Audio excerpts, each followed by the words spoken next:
Shalom, apa kabarnya hari ini? Luar biasa, karena kita punya Tuhan yang luar biasa. Jangan pernah berhenti bilang luar biasa. Iya, langsung saja kita buka bersama yuk Pengkhotbah pasal yang kedua, saudara ya. Pengkhotbah pasal yang kedua, firman Tuhan berkata, jadi ini ditulis oleh Raja Salomo. Ya, siapa Raja Salomo? Raja yang terkaya. Tidak ada sampai hari ini satu manusia pun yang menandingi kekayaannya Raja Salomo. Pengkhotbah pasal 2 ayat yang pertama dia bilang begini, aku berkata dalam hati, baca sama-sama yuk. Mari aku hendak menguji kegirangan, nikmatilah kesenangan, tetapi lihat juga itu pun sia-sia. Ya, jadi kalau saudara healing ya, cari-cari kesenangan, cari kegirangan, kata Salomo itu, nanti kita lihat ayat yang kedua. Baca bersama 1, 2, 3. Tentang tertawa aku berkata itu bodoh, dan mengenai kegirangan apa gunanya? Ya.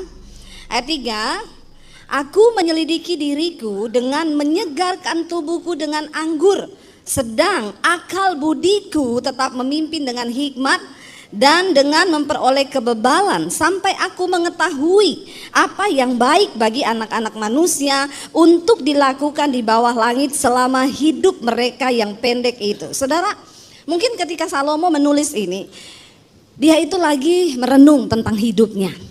Ya, dia pikir-pikir kegirangan, ternyata enggak juga memberikan kebahagiaan. Tertawa, dia bilang itu bodoh, ya. Karena banyak orang memang tertawa-tertawa di night club, ketawa, pulang stres, ya. Lalu dia bilang, aku coba menyelidiki diriku dengan menyegarkan tubuhku dengan anggur. Dia minum wine. Kira-kira wine-nya Salomo enak nggak? Enak nggak saudara? Biasa aja, nggak usah pura-pura nggak pernah minum wine. Ya pasti Salomo itu wine-nya yang terbaik. Kita tahu dari sana semua wine yang terbaik, apalagi dia raja.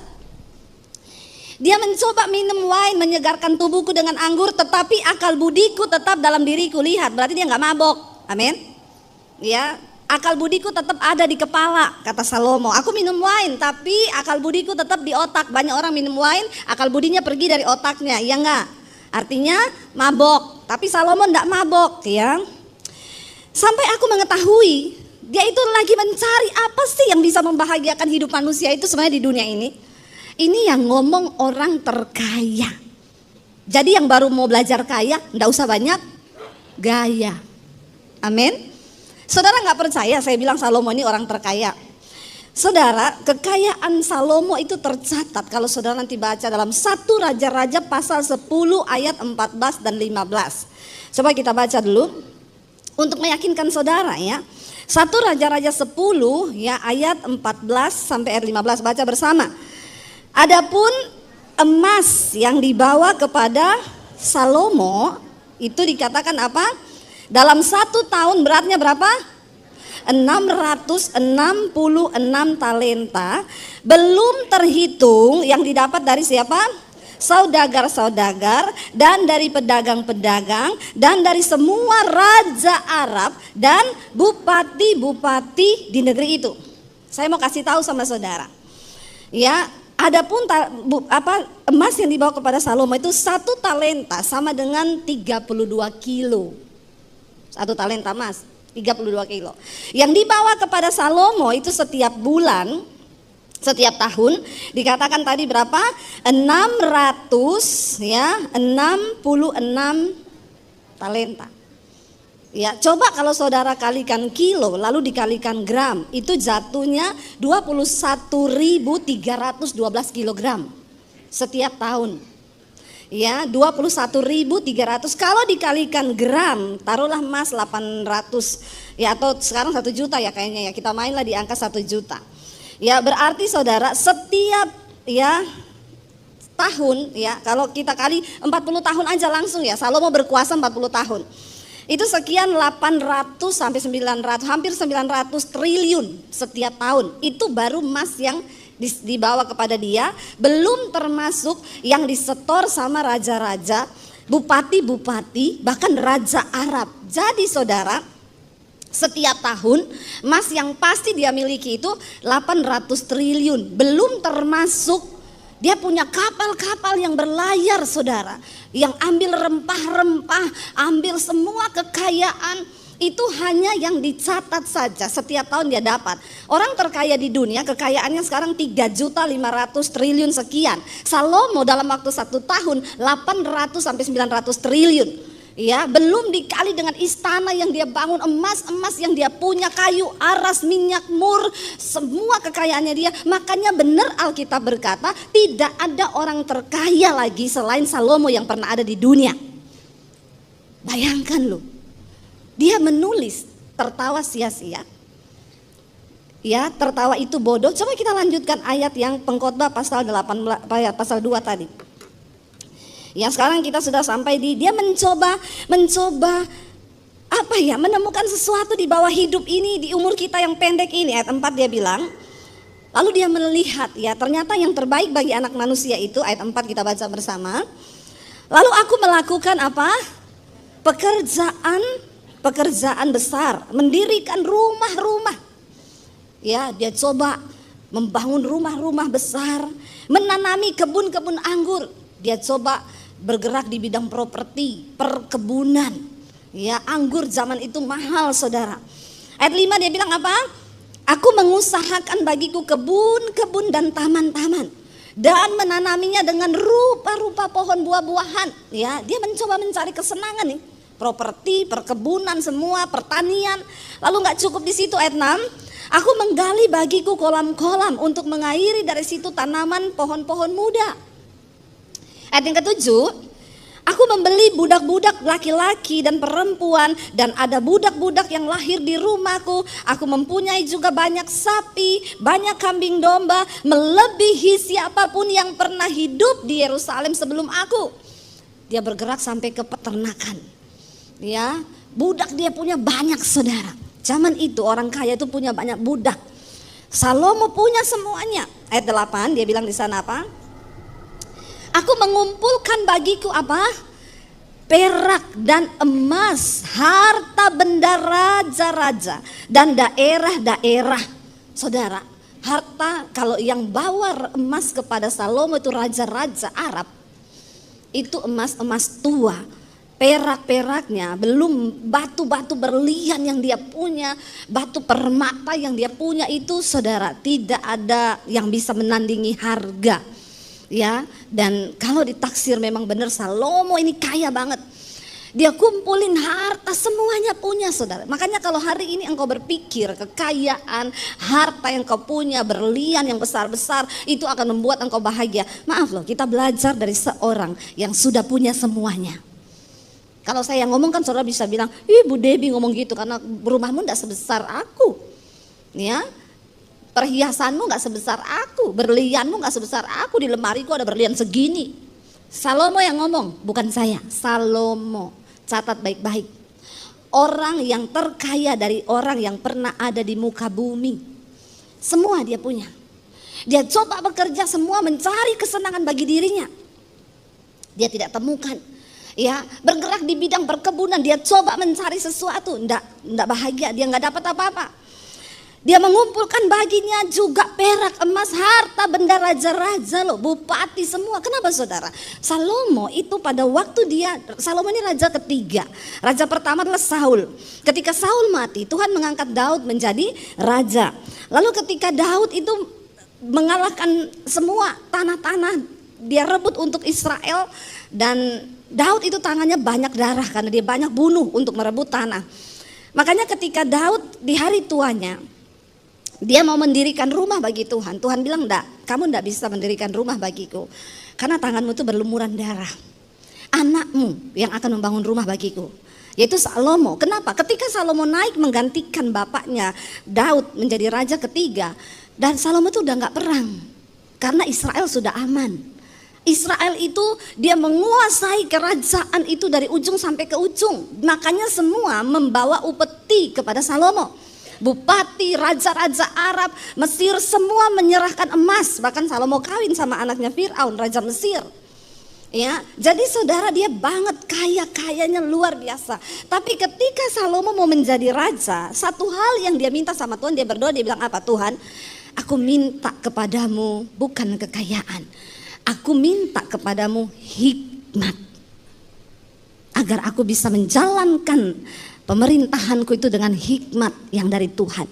Lalu Tuhan bilang, karena kamu tidak minta kekayaan, kamu tidak minta uang, kamu tidak minta umurmu diperpanjang, tapi kamu minta adalah hikmat untuk melakukan semua ketetapanku sebagai raja. Kamu harus memutuskan dengan hikmat Tuhan. Makanya Tuhan bilang, aku beri padamu hikmat plus dapat bonus kekayaan besar akan aku berikan kepadamu. Makanya bapak-bapak jangan berdoa minta kaya terus, amin. Kalau kau berdoa minta kaya, mungkin kau bisa kaya, tapi kau stres dengan kekayaan itu. Berdoa minta hikmat Tuhan. Ketika engkau berdoa minta hikmat Tuhan, bonusnya dikasih kekayaan. Ya, jangan cuma kejar uang, kejar harta, kejar kekayaan. Engkau sedang salah fokus. Ketika engkau bekerja, berbisnis cuma dengan tujuan satu, cari uang dan uang. Kaya dan kaya. Engkau sedang gagal fokus. Kau gak bakalan dapat apa-apa. Tuhan bilang karena kau minta hikmat untuk bisa melakukan tugas sebagai raja sesuai dengan ketetapanku, maka aku beri hikmat engkau. Dan bonusnya kekayaan, kehormatan, dan kemuliaan. Wow gak saudara? Wow, ya kita semua butuh hikmat Tuhan. Akhirnya Salomo naik menjadi raja. Semua mendengar tentang hikmat Allah yang begitu luar biasa. Sehingga raja-raja di sekeliling Israel setiap itu datang kepada Salomo untuk mendengar perkataan hikmatnya. Loh, orang itu kalau berhikmat, orang datang cari kau saudara, amin. Itu sudah pasti kalau hikmat Tuhan ada padamu. Ya, berkat akan mengejar hidupmu. Ya, asal punyalah hikmat Tuhan. Setiap hari raja-raja, saudagar-saudagar kaya, bupati, kepala daerah, bahkan orang-orang kaya ternama dari bangsa-bangsa datang untuk mendengarkan hikmat Salomo. Wow, luar biasa. Mereka datang itu, tentunya orang kalau datang kan tidak dengan tangan hampa toh. Mau mendengar hikmat, tentu bawa persembahan. Itu udah pasti, saudara jangan bingung ya. Saya ini mengucap syukur ya. Ya mungkin Tuhan kasih hikmatnya sedikit kepada saya ya. Firman Tuhan itu hikmat. Banyak orang hari ini kepengen ketemu saya. Kepengen saudara, tiap hari tuh undangan bu bisa makan bareng, pengen sharing-sharing sama ibu, cuma pengen denger firman yang kita sampaikan. Apa sih hikmat Tuhan tuh firman? Ya, nanti saudara kalau saya ada waktu, oke bu hari ini saya di Jakarta ada waktu, kita ketemu jam berapa, mereka datang. Datang itu gak dengan tangan hampa saudara. Itu sudah pasti, saya gak usah minta, saya gak usah mengemis, gak usah. Ya, orang itu janji Tuhan. Kalau engkau punya hikmat, bonusnya berkat, kemuliaan itu Tuhan beri. Saya hari ini sangat menikmati. Ya, saya bisa pakai sepatu 15 juta, saya enggak beli. Ini upeti dikasih orang. Enggak usah iri sama saya, amin. Ya, enggak usah iri. Bu Devi sekarang hedon, pakainya merek-merek. Lah dikasih masa enggak saya pakai? Iya enggak?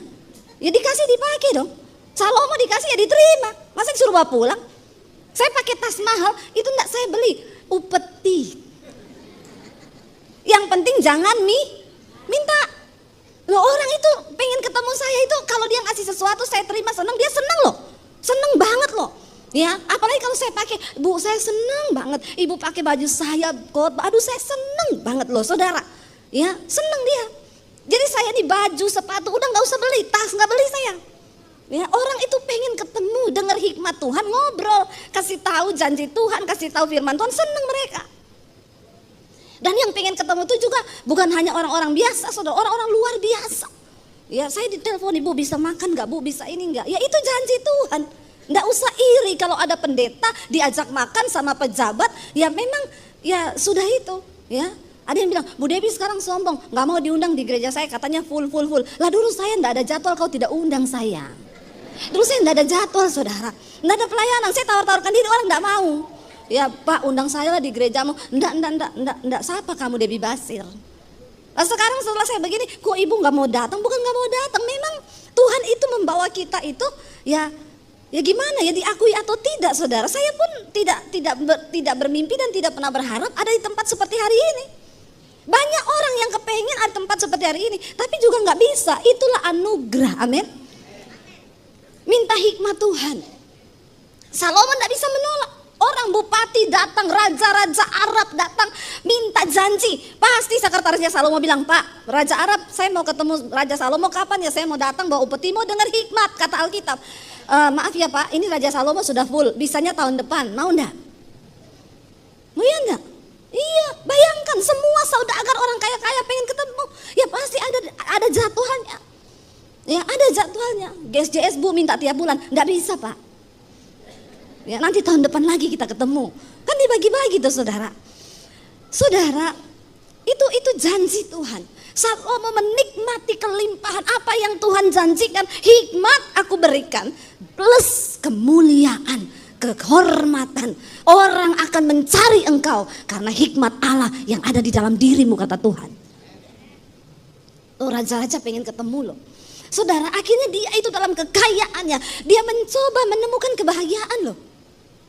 Kurang apa coba? Dihormati raja-raja, semua datang mendengarkan. Dia bangun rumah-rumah besar, dia bikin pertanian kolam diairi, tanami pohon-pohon, berharap dia bisa menikmati hidup. Tapi ternyata enggak juga. Ayat 8, aku mengumpulkan bagiku juga perak dan emas, harta benda raja-raja dan daerah-daerah. Lalu dia bilang gini, aku mencari bagiku apa? Biduan-biduan dan biduanita dan yang menyenangkan anak-anak manusia, yakni banyak gundik. Dia undang semua penyanyi terkenal datang ke istananya nyanyi. Mungkin hari ini kalau sudah ada Salomo, Inul diundang. Ya. Diundang penyanyi-penyanyi terkenal, siapa? Justin Bieber diundang. Biduanita. Pasti yang nyanyi depan Raja Salomo bukan penyanyi yang fals. Amin. Penyanyi terbaik. Karena dia berpikir akan dapat penghiburan, kebahagiaan dalam jiwanya. Lalu bukan cuma itu, dan yang menyenangkan anak-anak manusia, yaitu banyak gundik. Memang ternyata menyenangkan ini bagi bapak-bapak ya. Ya, tapi bukan bapak-bapak di sini ya. Amin ya bapak-bapak ya. Karena ada istrinya di samping. Banyak gundik itu menyenangkan loh, Salomo bilang loh ya. Jadi enggak usah bilang pura-pura, tidak. Memang yang menyenangkan zaman dulu kan boleh, orang punya istri banyak, apalagi raja. Ya, bayangkan tercatat Salomo itu punya wanita yang di sampingnya itu berapa saudara? 700 gundik, 300 istri. Jadi 1000 totalnya, 1000. Kalau ketemu satu hari 3 tahun setengah baru ketemu. Iya, ya 3 tahun setengah ketemu 1, itu 1000. Bapak-bapak mau punya gundik 1000? Mati kau, mati. Nggak usah 1000, 2 saja. Coba kau selingkuh, punya peliharaan 2, 1 istri sah, 1 selingkuhan, pasti kau kena serangan jantung.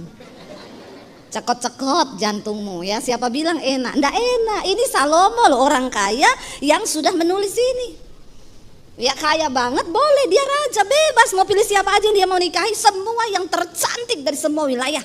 Seleksi untuk menjadi gundiknya Salomo tidak gampang. Dan hampir semua istri dan gundiknya itu semua putri-putri raja. Badannya harum, di Mesir, tinggi-tinggi, cantik-cantik saudara. Ya mirip-mirip saya begini. Masalah buat lo, masalah. Kayaknya kok tertawanya mengejek sekali ya. Salomo itu 700 loh. Dia coba mencari kebahagiaan hati. Panggil penyanyi, undang penyanyi, bikin rumah, bikin taman, bikin ini. Ya punya banyak gundik. Ayat yang ke-9. Dengan demikian aku apa? Menjadi besar, bahkan lebih besar daripada siapapun yang pernah hidup di Yerusalem sebelum aku. Dalam pada itu hikmatku tetap tinggal di dalam dia, hikmat Tuhan itu. Ayat 10, aku tidak merintangi mataku dari apapun yang dikehendakinya, dan aku tidak menahan hatiku dari sukacita apapun, sebab hatiku bersukacita karena segala jeripayaku. Itulah buah dari segala jeripayaku. Orang kaya bebas. Ya, dia lihat apa? Berapa itu tas?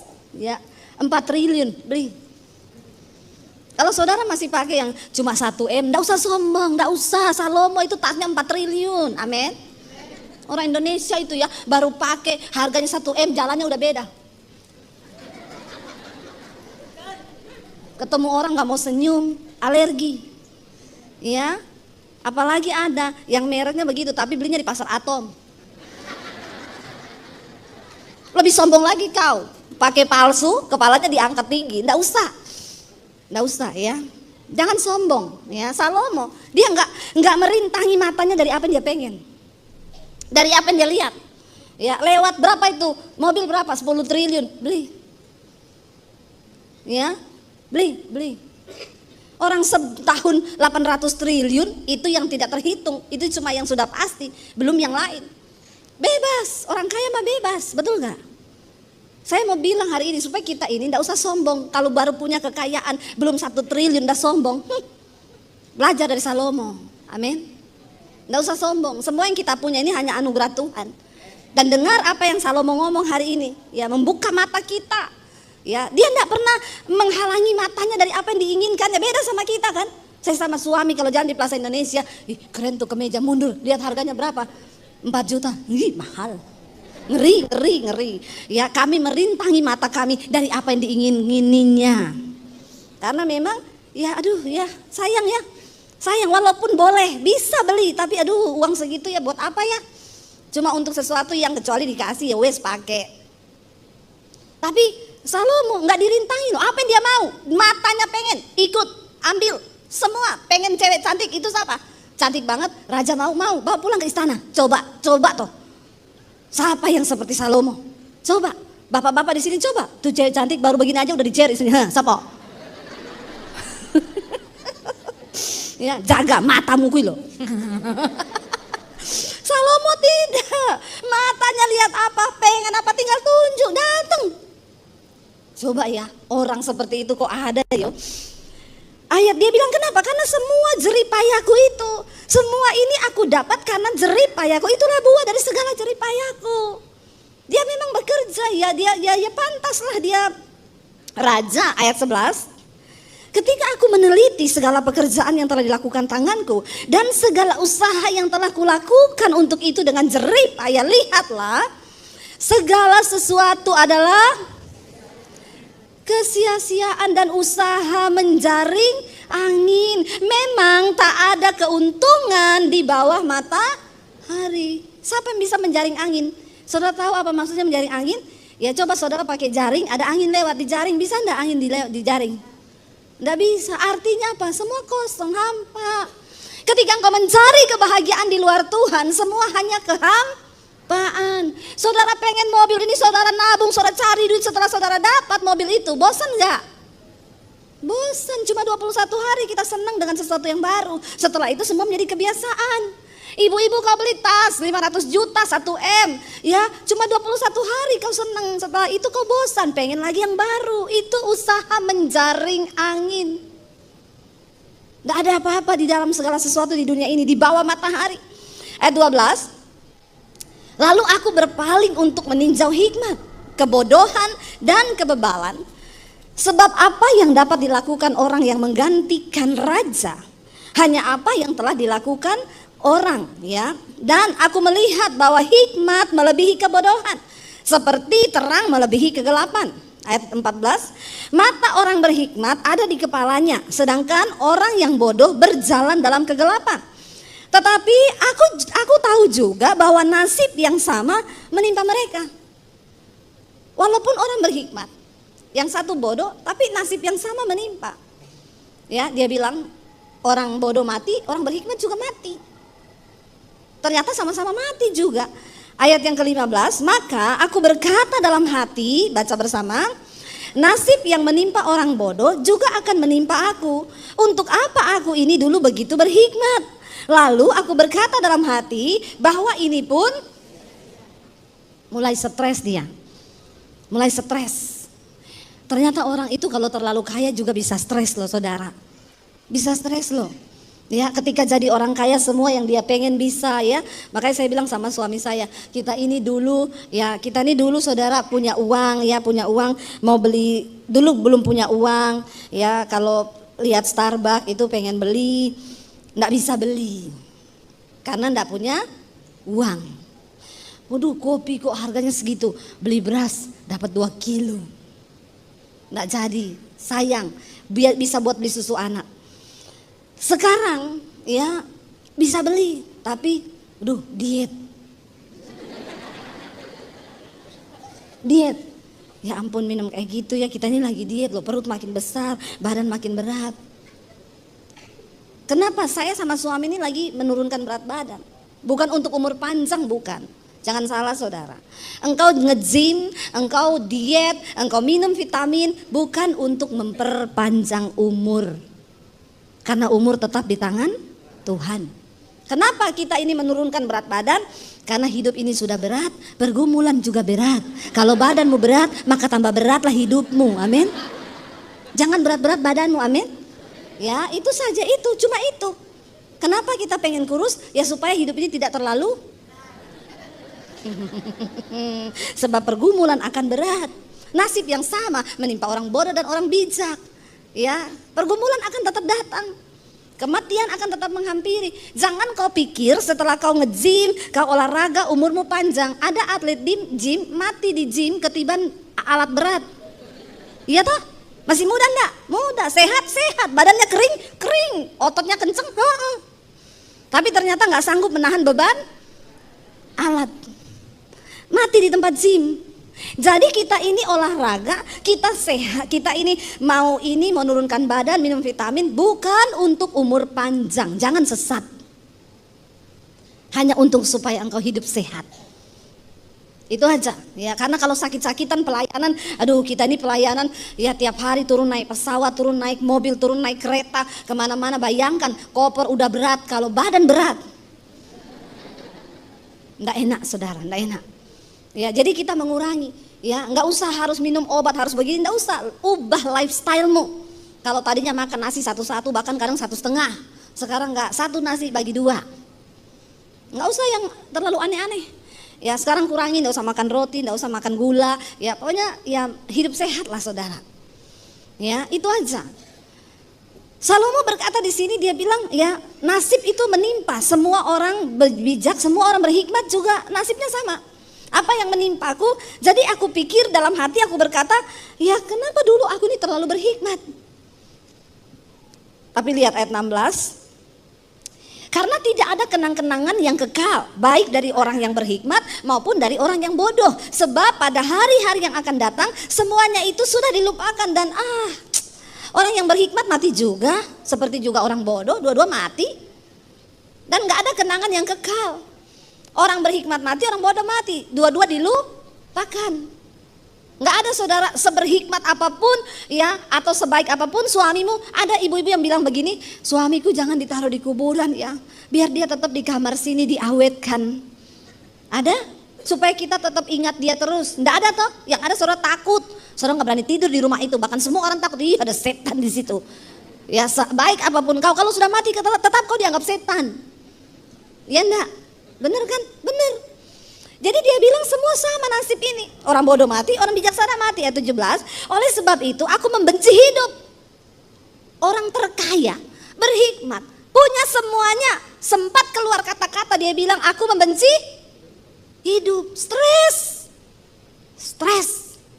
Tidak menemukan apa-apa dalam hidupnya. Aku membenci hidup karena aku menganggap menyusahkan apa yang dilakukan di bawah matahari. Sebab segala sesuatu adalah kesia-siaan dan usaha menjaring angin. Saudara, ini orang terkaya, dia punya segalanya. Ternyata bukan cuma orang miskin yang membenci hidup. Salomo raja terkaya yang punya segalanya, 1 tahun 800 triliun itu sudah pasti masuk. Stres dan bilang aku benci hidup. Kalau yang ngomong gini, orang yang gak ada kerjaan, mau makan aja susah, dia bilang benci hidup, wajar, iya enggak? Tapi sekarang saya temuin juga orang udah susah, bu, saya ini susah banget, terlilit hutang bu, depresi bu, udah susah, iya berat beban saya ibu. Mau saya doakan biar kembali ke rumah bapak? Enggak Bu, jangan Bu. Padahal hidupnya sudah berat, utangnya banyak, mau didoakan mati enggak mau loh. Masih suka hidup. Salomo membenci hidup. Ya, kita lihat saudara. Dia bilang di sana apa? Karena aku menganggap menyusahkan apa yang dilakukan di bawah matahari, sebab segala sesuatu adalah kesia-siaan dan usaha menjaring angin. Aku membenci segala usaha yang kulakukan dengan jerih payah di bawah matahari, sebab aku harus meninggalkannya pada orang-orang yang akan datang sesudah aku. Dia bilang, aku ini bekerja keras, nanti yang akan menikmati orang yang datang sesudah aku. Memang itu sudah garis hidup. Makanya bapak-bapak, ibu-ibu jangan terlalu ngoyo dengan hidup ini.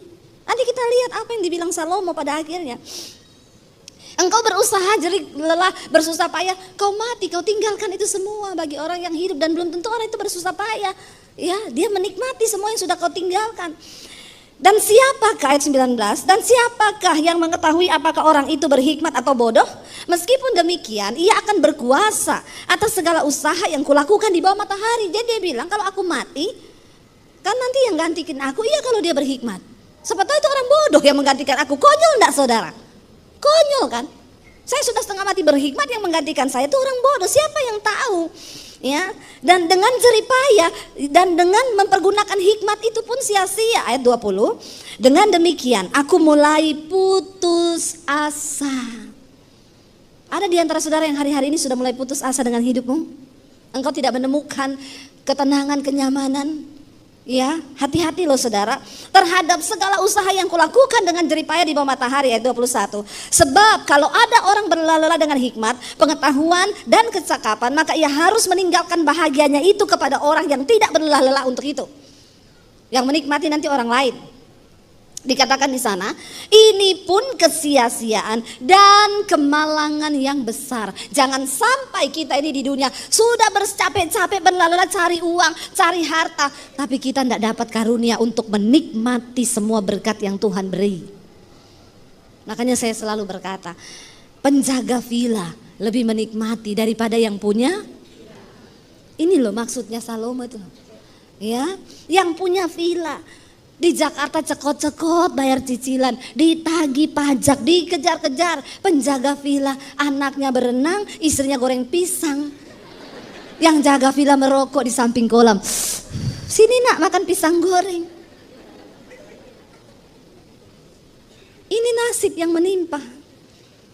Ya, yang menjaga villa itu mungkin orang bodoh, dia tidak sekolah. Tapi yang berhikmat yang sekolah, dia bekerja untuk yang bodoh ini. Tapi yang menikmati siapa?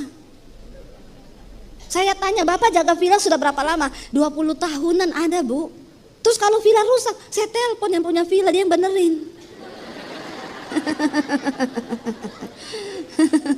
Jadi yang dapat karunia menikmati siapa saudara? Terus Bapak digaji tiap bulan? Iya, gaji saya utuh. Ya, kalau bocor apa, listrik gini-gini, AC rusak, telepon yang punya villa, Pak. Ininya rusak, oh iya tolong panggil tukang, berapa itu? 15 juta, iya saya transfer sekarang ya. Siapa yang bekerja untuk siapa? Bodoh kalau kau tidak mengerti arti hidup ini. Bodoh, itu yang Salomo bilang, bodoh. Buat apa kau punya segalanya, berjerih lelah, punya hikmat, kalau engkau putus asa dengan hidup, benci dengan hidup. Ayat 22, apa faedahnya yang diperoleh manusia dari segala usaha yang dilakukannya dengan jerih payah di bawah matahari dan dari keinginan hatinya. Bayangkan loh, dia sudah ikuti semua keinginan hatinya, keinginan matanya. Ayat 23, baca, seluruh hidupnya penuh kesedihan dan pekerjaannya penuh kesusahan hati. Bahkan pada malam hari hatinya tidak tentram. Ini pun sia-sia. Bagi saudara yang amnesia, tidak bisa tidur, insomnia, amnesia. Kalau insomnia terus-menerus bisa jadi amnesia. Nanti lupa. Nggak bisa tidur. Tiap malam tidak ada tentram hati. Minum obat penenang. Saya dapati banyak orang kaya, kalau tidur harus minum obat. Orang miskin nggak, belum sampai pintu rumah, sudah ketiduran depan pintu. Kenapa? Capek bekerja.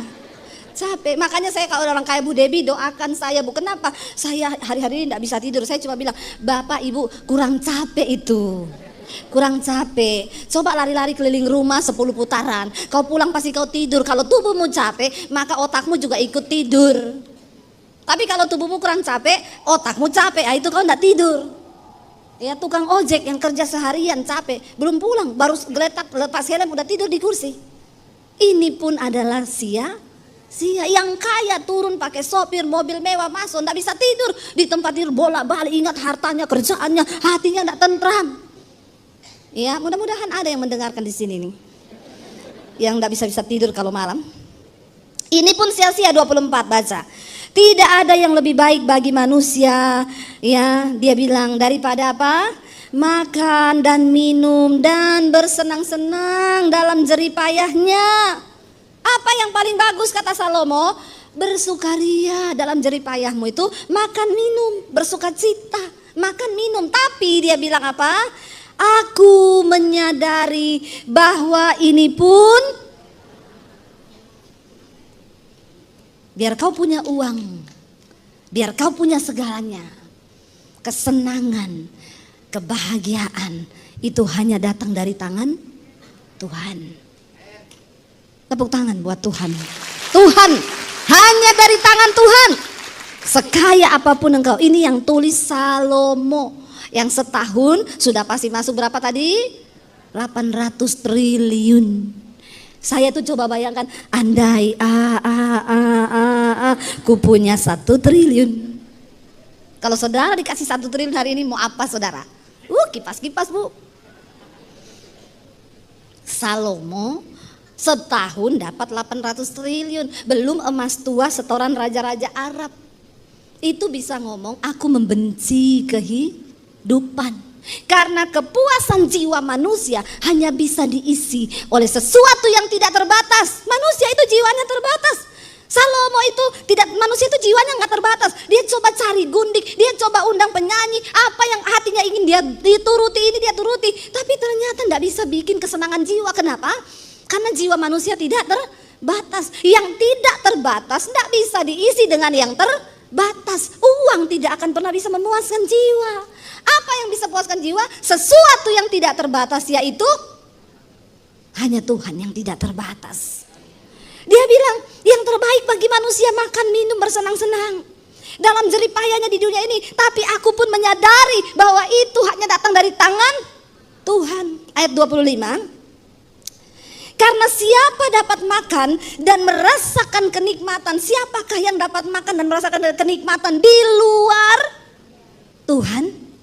Tidak ada saudara. Engkau mau sekaya apapun, kalau engkau di luar Tuhan, nol, semuanya percuma. Tapi sebaliknya, engkau punya uang pas-pasan, engkau makan hanya apa yang ada, cuma tempe goreng sama sambal. Tapi kalau engkau berada di dalam Tuhan, itu pun suatu kebahagiaan di dalam Tuhan. Hanya Tuhan yang sanggup memberi kenikmatan di dalam hati manusia. Makanya kita nggak bisa ukur kebahagiaan orang dari harta yang dia punya. Ada orang kaya banget, mobilnya mewah, jalan sama istri, nggak teguran. Ya, pakai jam 3 miliar, tasnya 2 miliar, semuanya miliar-miliar. Tapi rumah tanggamu nggak bahagia. Ya, sama istri nggak pernah omongan, sama anak-anak nggak pernah bercanda, duduk bersama, makan, tertawa. Kalau di restoran duduk, semua pegang HP, anaknya pegang HP, istrinya pegang HP, maknya pegang HP, itu tanda-tanda. Siapa? Dia bilang, siapa dapat makan dan merasakan kenikmatan di luar Tuhan? Tidak ada. Ayat 26 kita baca. Karena kepada orang yang dikenannya, ia mengaruniakan hikmat, pengetahuan, dan kesukaan. Apa yang harus kita kejar di dunia ini? Jadilah orang yang berkenan di hadapan Tuhan. Kepada orang yang dikenannya, dia akan beri hikmat, pengetahuan, dan kenikmatan, kesukaan itu ada. Ya, tetapi orang berdosa nih yang suka bikin dosa angkat tangan, yang masih suka selingkuh, yang masih kepahitan, masih melakukan segala dosa. Tetapi orang berdosa ditugaskannya untuk apa? Menghimpun dan menimbun harta, bahkan sesuatu yang kemudian harus diberikannya kepada orang yang dikenan Allah. Makanya jangan jadi orang berdosa. Ya, yaitu kayak penjaga villa sama yang punya villa. Penjaga villanya dikenan Tuhan. Yang punya villa ini tidak dikenan, hidup dalam dosa. Hartanya disuruh Tuhan, diperintah, ditugaskan Tuhan orang ini untuk bekerja agar orang yang dikenan ini boleh menikmati berkat. Dia yang berusaha, dia yang berjerih lelah. Ya saudara, engkau punya banyak karyawan, karyawanmu 3.000 atau berapa, 100, 200. Karyawanmu bahagia, kau tidak bahagia. Kau ditugaskan Tuhan untuk bahagiakan karyawanmu, karena karyawanmu dikenan Tuhan dan kau tidak dikenan Tuhan. Ngeri nggak hidup? Hati-hati loh, jangan kau pikir kau bahagia. Orang yang cuma makan tempe tahu di rumah, bisa jadi dia lebih bahagia daripada engkau. Karena dia diberi Tuhan, dikenan Tuhan, dikasih kesukaan di dalam hatinya. Kesukaan itu nggak bisa kita beli dengan uang. Nggak bisa. Jangan sampai engkau berdosa, engkau kaya, tapi kau ditugaskan untuk menghimpun, menimbun kekayaan, cari uang yang kemudian harus kau berikan kepada orang yang dikenan Allah. Ini pun adalah kesia-siaan dan usaha menjaring angin. Kalau engkau mengerti, hidup itu begitu. Ya, jadi saudara, satu hal yang Salomo mau katakan di sini adalah apa? Mari kita mengejar perkenanan Tuhan. Jangan coba-coba selingkuh bapak-bapak. Salomo sudah rasa 1.000 istri, 1.000. Kalau bapak baru mau 1, ya tolong bertobat. Engkau tidak mungkin senang dengan perselingkuhan. Akan cekot-cekot otakmu, jantungmu akan berhenti. Ya, kau mati dalam keadaan perselingkuhan, persinahan. Ya, ada lagi yang lebih luar biasa di bawah matahari ini. Sudah miskin, selingkuh. Ya, kaya selingkuh masih agak-agak saudara ya. Walaupun memang sama-sama gak dikenan Tuhan. Ada lebih sombong lagi, miskin selingkuh. Istrinya di rumah gak tahu mau makan apa. Gak tahu diri orang kayak begini nih, gak tahu diri. Bertobat. Hari-hari ini yang terpenting dalam hidup kita adalah kita cari perkenanan Tuhan. Apapun keadaanmu ini engkau bisa bahagia kalau engkau tinggal di dalam Yesus. Kalau engkau tinggal di dalam Tuhan, rumah tanggamu bahagia. Saya nggak bicara soal uang. Saya mengalami hidup dengan suami, anak 3, naiknya motor. Kami kalau malam minggu itu pergi ke mall berlima, ya beli nasi goreng itu 2, anak bagi 3, kita bagi 2, beli es teh 2, bagi 3. Tapi kami bahagia saudara. Kami bahagia. Kami bisa doa bersama. Kami ada dalam satu kesatuan, kami bahagia, bukan tidak bahagia. Sebab kesukaan itu diberikan Tuhan kepada orang yang dikenannya. Ini sampai jam berapa ya? Ya, diberikan Tuhan kepada orang yang dikenannya. Saya ingat beli mobil pertama, kami punya mobil pertama itu, ya mobil tua sekali. Kayaknya mobil tahun 79 apa berapa. Kami beli karena harganya cuma waktu itu 7 juta, tapi karena saya cicil jadi 14 juta. Sebulan 500.000. Itu kami bilang mobil dalam nama Yesus. Kenapa? Tiap kali mau naik suami saya bilang doa ya, dalam nama Yesus supaya tidak mogok. Kalau naik gunung saudara, ya naik tanjakan begitu, suami dalam nama Yesus, darah Yesus, ayo. Anak saya 3 di belakang, darah Yesus, dalam nama Yesus, bener, ngek, mogok. Lalu suami saya bilang ya udah turun ya, saya angkat anak 3, ayo dek. Nahan beca, pak, stop pak. Anak saya 3 saya bawa, rumah mertua sudah dekat. Suami saya urusin mobil yang mogok. Mau naik ke mall itu, parkir kan, tinggi kan. Suami saya dari bawah, nah dalam nama Yesus, kita dalam nama Yesus. Tapi menambah iman mobil itu. Karena tiap hari kami harus dalam nama Yesus. Puji Tuhan, haleluya. Saudara tertawa ya, saya sedih loh. Teganya kau. Ya, naik di mall parkiran kan tinggi, semua teriak dalam nama Yesus. Dia gas, tiba-tiba bunyi, prak. Kita semua teriak darah Yesus. Dia rem, knalpotnya jatuh. Seneng kan? Seneng. Tapi apakah kami tidak bahagia? Bahagia, kita ketawa terbahak-bahak saudara. Ketawa kita, ya ampun Tuhan, tuh knalpotnya dia cepet Pap ambil. Saya turun ambil knalpotnya saudara. Karena itu kan di jalan parkiran ya, bahaya mobil dari belakang. Saya bawa knalpotnya. Makanya ya cari istri itu yang kayak saya ini loh. Ya bisa angkat galon, bisa suruh dorong mobil. Ya kesetrum tidak mati lagi. Haleluya tuh. Apa Apakah kami tidak bahagia? Bahagia kami, bahagia. Ya, bahagia. Puji Tuhan sekarang beli mobil baru, cash dari dealer. Masa ya menderita terus loh. Ya, makanya kalau orang lihat Ibu Debbie sekarang mobilnya bagus, kau suruh saya naik mobil dalam nama Yesus terus? Bertobat kau ya? Ya bolehlah sekarang saya menikmati kemuliaan Tuhan toh. Berarti saya imannya sudah lulus dalam nama Yesus, sudah. Nah yang belum lulus silakan coba. Akhirnya mobil itu berakhir apa? Kami pelayanan ke Surabaya, titip di rumah temen. Kami lagi di Surabaya, temen saya rumahnya kebanjiran sampai di atas rumah. Itu mobil terkubur dengan air di situ. Ya sudah, berakhir di situ sudah itu mobil. Nggak bisa, mobil sudah tua banget mau diperbaiki apalagi sudah tidak bisa. Tapi kebahagiaan itu kami dapat di dalam Tuhan.